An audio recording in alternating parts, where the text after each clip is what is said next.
Lee Van Cleef était l'incarnation même du méchant au cinéma, un homme capable de dominer l'écran sans prononcer un seul mot. Mais derrière les hors-la-loi impitoyables et les pistoleros sans scrupules qu'il a si brillamment interprétés se cachait une réalité complexe et profondément enfouie. Aujourd'hui, nous levons enfin le voile sur ces luttes personnelles intenses, ses accidents physiques dévastateurs et la vérité inavouée concernant sa légendaire rivalité supposée avec Clint Eastwood. L'histoire définitive du plus grand anti-héros d'Hollywood est bien plus tragique, fascinante et inspirante que tous les personnages impitoyables qu'il a incarnés à l'écran. Né Clarence Leroy Van Cleef Jr. le 9 janvier 1925 à Somerville dans le New Jersey, il connut une enfance marquée par les dures réalités de la Grande Dépression. Ce contexte éprouvant de pauvreté extrême et d'incertitude constante et accablante forgea chez le jeune garçon un farouche esprit d'indépendance et une détermination psychologique inébranlable. Il apprit très tôt que la survie dans un monde brisé et profondément déprimé exigeait une discipline de fer, une qualité essentielle qui allait définir toute sa vie professionnelle. Tandis que d'autres enfants plus chanceux profitaient de l'insouciance et de l'innocence de l'enfance Van Cleef, étaient rapidement confrontés aux dures réalités d'une société qui luttait pour sa survie. Ces années d'enfance incroyablement difficiles et formatrices ont parfaitement préparé son esprit vif et son corps résistant au champ de bataille brutal et impitoyable du système hollywoodien qui l'attendait en secret. Lorsque le chaos dévastateur et sanglant de la Seconde Guerre mondiale éclata soudainement à travers le monde, ce jeune homme ardemment patriote choisit courageusement de servir sa patrie meurtrie. Il s'engagea immédiatement dans la marine américaine, se jetant volontairement dans des périls inimaginables et affrontant l'immensité terrifiante et solitaire de l'océan ravagé par la guerre. Son expérience militaire éprouvante et profondément traumatisante lui apprit les dures réalités d'une discipline rigoureuse, d'une endurance physique à toute épreuve et d'un sens du devoir absolu et inébranlable sous une pression extrême. Entouré par la menace constante et angoissante d'une mort subite et le vacarme assourdissant de la guerre navale, il forgea en lui un homme d'une force silencieuse et terrifiante. Les horreurs indicibles dont il fut témoin durant ce conflit mondial massif grèrent à jamais une profonde et indéniable noirceur dans son âme, se traduisant finalement directement par sa présence légendaire au cinéma. Après son retour chez lui marqué par les horreurs traumatisantes de la guerre, Van Cleef concentra toute son énergie sur l'art dramatique classique. Il se plongea dans l'étude exhaustive du théâtre traditionnel, perfectionnant son jeu avec une rigueur implacable, convaincu que le succès ne s'obtiendrait jamais facilement. Son premier grand rôle au cinéma très attendu eut lieu dans le western légendaire et novateur de 1952. Le train sifflera 3 fois, révélant instantanément au public international son visage unique, saisissant et indéniablement menaçant. Bien que son rôle initial dans ce chef-d'œuvre cinématographique fût minuscule et presque muet, son intensité tranquille et terrifiante le rendit incontournable. Les directeurs de casting hollywoodiens remarquèrent rapidement sa présence hors du commun, mais cette soudaine notoriété ne servit pas toujours véritablement ses immenses ambitions artistiques. Son physique incroyablement atypique, aujourd'hui considéré à juste titre comme une icône, s'est d'abord révélé un véritable piège professionnel pour ce jeune acteur talentueux. Le système rigide et terriblement peu imaginatif des studios l'a cantonné à des rôles secondaires unidimensionnels, homme de main voyou agressif, hors la loi, lâche et méprisable, et ce tout au long des années 1950. Malgré un talent théâtral indéniable et d'une intensité brute, ses débuts de carrière fortement contraints ont été marqués par une persévérance exténuante plutôt que par la gloire glamour dont il rêvait tant. Il est apparu dans des dizaines de westerns et de séries télévisées à succès comme The Lone Ranger, Gunsmoke et Have Gun Will Travel, rôdant constamment dans l'ombre des intrigues principales. Si ses rôles répétitifs le plaçaient rarement au centre de l'histoire, il mettait en valeur son talent unique pour exprimer une menace palpable et une intelligence acérée avec des dialogues minimalistes et calculés. Au lieu de recourir à des effets théâtraux bruyants et déplacés, il utilisait avec une efficacité redoutable sa posture incroyablement imposante, ses expressions faciales glaçantes et un sens du timing absolument parfait pour semer la terreur chez le public. Il menait une lutte acharnée et épuisante pour gravir les échelons impitoyables d'Hollywood, priant pour une opportunité miraculeuse de révéler la profonde sensibilité qu'il dissimulait. Cependant, alors qu'il commençait enfin à se faire une place dans ce milieu impitoyable, une tragédie soudaine et catastrophique faillit anéantir sa vie et sa carrière. En 1958, Van Cleef fut victime d'un terrible accident de voiture presque fatal qui brisa brutalement son élan physique et le retira définitivement des écrans. Ce terrible accident lui laissa de graves blessures, le plongeant dans une période éprouvante de rééducation physique intense et de profonde détresse psychologique. Pendant une longue et terrible épreuve, il semblait certain que le système impitoyable et superficiel des studios le jetterait aux oubliettes. Il endurait quotidiennement des douleurs physiques atroces, impuissant face à la fuite inexorable de ses rêves de gloire cinématographique entre ses doigts meurtris, tremblants et gravement blessés. Durant cette période sombre et déprimante, la ruine financière menaçait d'engloutir tout ce qu'il avait bâti avec tant d'efforts. L'impitoyable machine hollywoodienne offrait rarement une seconde chance au second rôle gravement blessé, laissant cet homme farouchement indépendant se sentir abandonné, isolé et mis au rebut par l'industrie qu'il aimait. Pourtant, contre toute attente, ce revers terrible qui aurait dû mettre fin à sa carrière devint secrètement le tournant décisif et miraculeux qui allait faire de lui une icône mondiale du cinéma. Lorsque les opportunités lucratives et stables du cinéma américain traditionnel se sont complètement taries, un Van Cleef désespéré et ruiné a miraculeusement trouvé une seconde vie extraordinaire en Europe. Des cinéastes italiens visionnaires et incroyablement audacieux redéfinissaient radicalement le western traditionnel alors en déclin avec des thèmes beaucoup plus sombres et moralement ambigus, et ils avaient désespérément besoin d'un visage inoubliable comme le sien.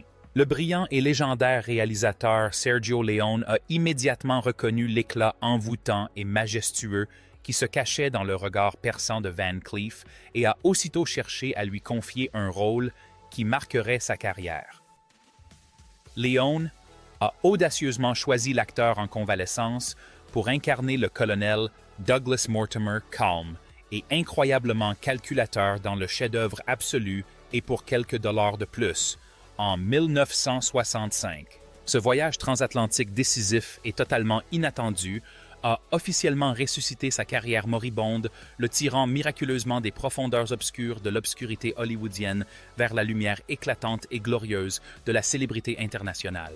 Son interprétation profondément complexe et humaine du colonel Mortimer fut une véritable révélation cinématographique propulsant instantanément l'ancien homme de main au rang de star internationale charismatique et respecté. Contrairement aux méchants incroyablement plats et unidimensionnels qui ont marqué ses débuts difficiles, Mortimer était d'une grande complexité, secrètement animé par un deuil profond et un code moral strict et inflexible. Ce rôle monumental et novateur permit enfin à Van Cleef de démontrer avec brio toute l'étendue de son talent et son autorité incontestable, lui valant du jour au lendemain une renommée internationale massive et sans précédent.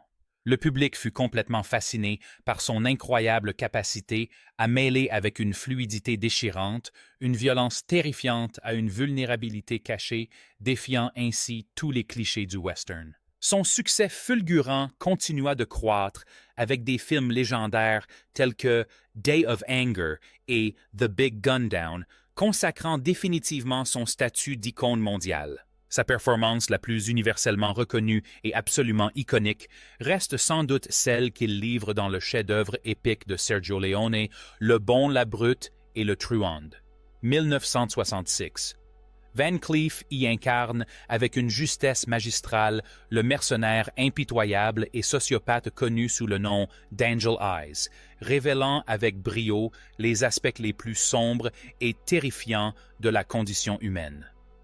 Dans ce film monumental, il interprète un homme profondément effrayant, évoluant exclusivement dans la zone grise trouble qui sépare la justice brutale de la vengeance sanglante et implacable.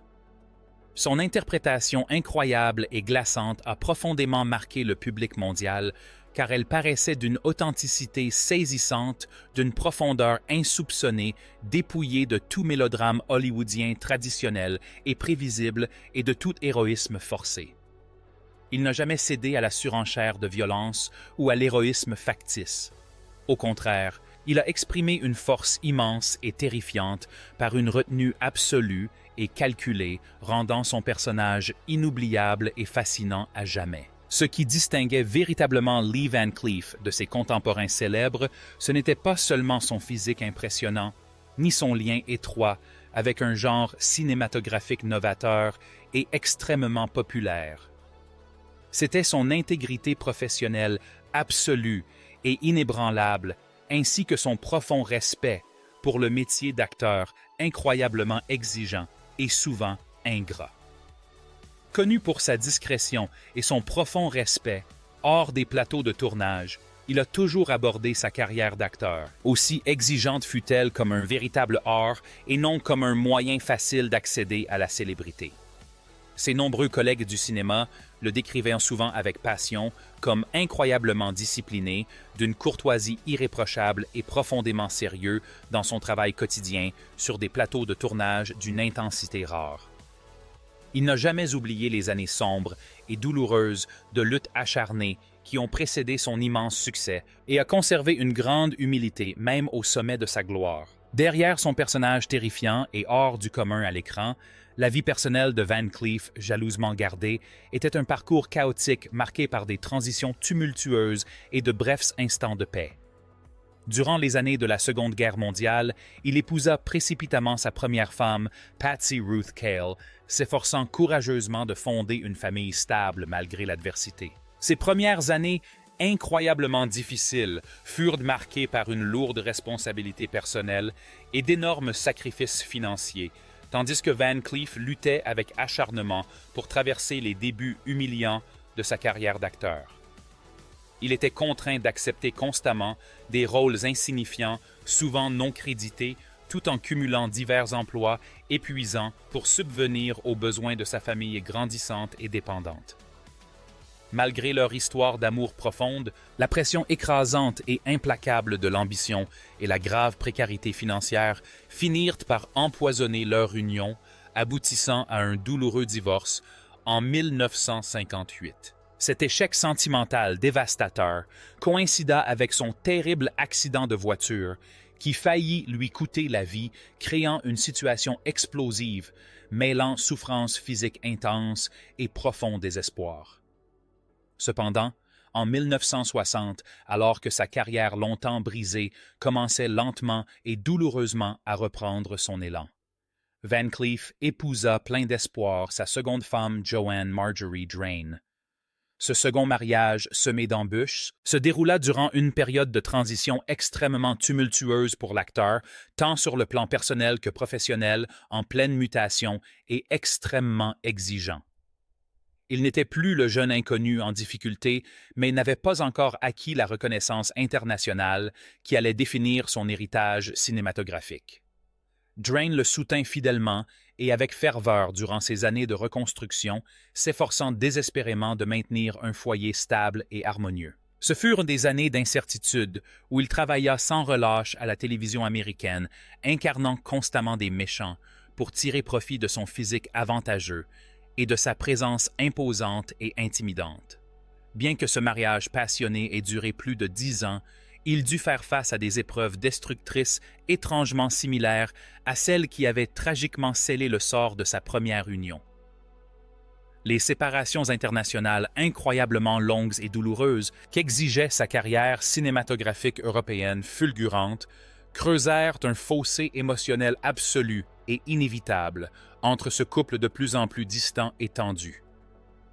La nature dévorante et exigeante de sa célébrité internationale grandissante rendait impossible le maintien d'une quelconque harmonie domestique au milieu de ce chaos professionnel. Leur relation profondément tumultueuse se termina malheureusement, mais inévitablement, par un divorce très médiatisé en 1974, marquant officiellement la fin tragique d'un autre chapitre sentimental important de sa vie. Cette période coïncida parfaitement avec l'ascension fulgurante de Van Cleef en Europe, suite à ses collaborations légendaires et extrêmement lucratives avec Sergio Leone et d'autres cinéastes italiens de renom.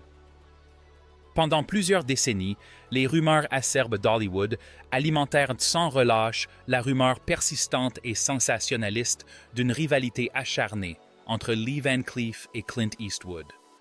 Journalistes de tabloïds avides de sensationnalisme, fans enthousiastes et critiques de cinéma cynique, rêvant de croire que le méchant par excellence du cinéma détestait viscéralement la superstar irréprochable et héroïque qui partageait l'écran avec lui. Les médias diffusèrent avec acharnement le récit totalement faux et outrancier, selon lequel Van Cleef était profondément jaloux du succès phénoménal d'Eastwood et de ses rôles principaux lucratifs et prestigieux. Cependant, vers la fin de sa vie, Van Cleef rompit enfin son silence habituel pour révéler publiquement la vérité choquante et sans fard sur ce mythe hollywoodien légendaire. Ses propos soigneusement choisis et empreints de réflexion concernant son partenaire incroyablement célèbre étaient marqués non pas par une amertume mesquine et persistante, mais par une honnêteté absolue et une profonde clarté philosophique, fruit d'une longue et âpre réflexion. Je crois sincèrement que les gens aiment s'imaginer que Clint et moi étions des rivaux acharnés, expliqua un jour Van Cleef avec une grande perspicacité à un journaliste curieux et avide de questions. Mais la vérité est bien plus simple et bien moins dramatique que ces inepties sensationnalistes et entièrement fabriquées de toutes pièces par la presse à scandale hollywoodienne. Il affirmait ouvertement qu'ils étaient simplement deux hommes incroyablement différents, tous deux travailleurs acharnés, suivant des parcours professionnels totalement distincts, dont les chemins se sont miraculeusement croisés au moment idéal. Van Cleef reconnaissait pleinement qu'Eastwood avait fait son entrée dans le monde chaotique des westerns italiens avec une énergie indéniable, une jeunesse éclatante et une compréhension incroyablement instinctive et brillante du jeu d'acteur au cinéma. Il a fait l'éloge d'Eastwood avec effusion, reconnaissant sa profonde compréhension du minimum nécessaire pour captiver et dominer totalement un public mondial immense et attentif.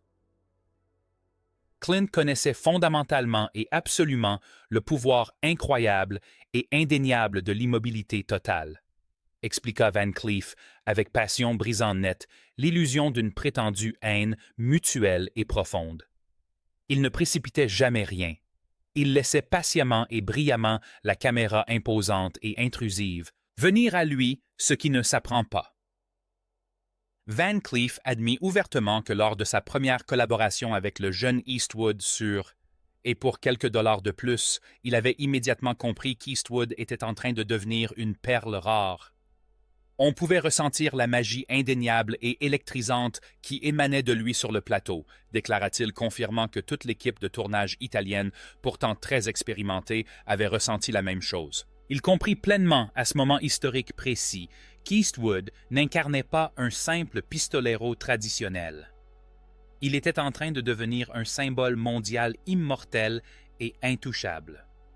Pourtant, malgré son immense respect professionnel, Van Cleef prit soin de préciser que le succès fulgurant et sans précédent d'Eastwood n'était absolument pas le fruit du hasard ou de la chance. Il était pleinement conscient qu'Eastwood avait travaillé sans relâche pour construire cette image héroïque si lucrative, la protégeant farouchement des dirigeants hollywoodiens profondément intrusifs et manipulateurs.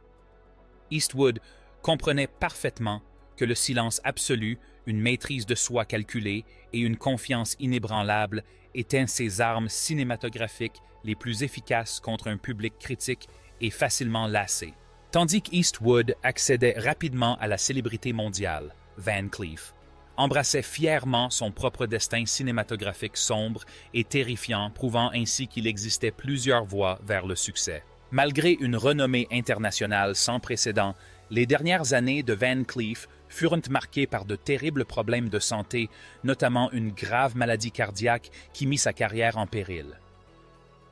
Pourtant, faisant preuve de la même force de caractère et de la même résilience inébranlable que ses personnages iconiques, il refusa catégoriquement d'abandonner sa passion indéfectible pour le cinéma. En 1976, il trouva miraculeusement une profonde et durable compagne auprès de sa troisième épouse, Barbara Avlon, qui lui apporta un soutien émotionnel inconditionnel, tandis que son corps déclinait lentement. Au début des années 1980, les chirurgiens lui implantèrent un stimulateur cardiaque, lui rappelant constamment et douloureusement sa mortalité imminente et sa fragilité physique. Malgré la dégradation rapide de sa santé, sa présence à l'écran immense et incontestable demeura miraculeusement aussi imposante, intimidante et magnétique qu'auparavant. Tragiquement, le 16 décembre 1980, 9 jours d'hiver, empli de tristesse, cette vie immense, indomptable et profondément inspirante prit fin brutalement et définitivement. Lee Van Cleef succomba subitement à une crise cardiaque foudroyante dans sa paisible maison californienne. Un cancer de la gorge à un stade avancé fut par la suite identifié comme une cause secondaire grave de son décès. Il repose désormais au prestigieux cimetière Forest Lawn Memorial Park, sa magnifique pierre tombale portant l'inscription iconique « Le meilleur des méchants ». Lee Van Cleef n'a pas simplement incarné de simples méchants hollywoodiens prévisibles. Il a sublimé l'obscurité la plus totale du cinéma en une forme d'art majeur et respecté. Il restera à jamais dans les mémoires comme un génie du cinéma incroyablement résilient et intransigeant, qui a transformé les ténèbres les plus terrifiantes en une légende hollywoodienne inoubliable et immortelle.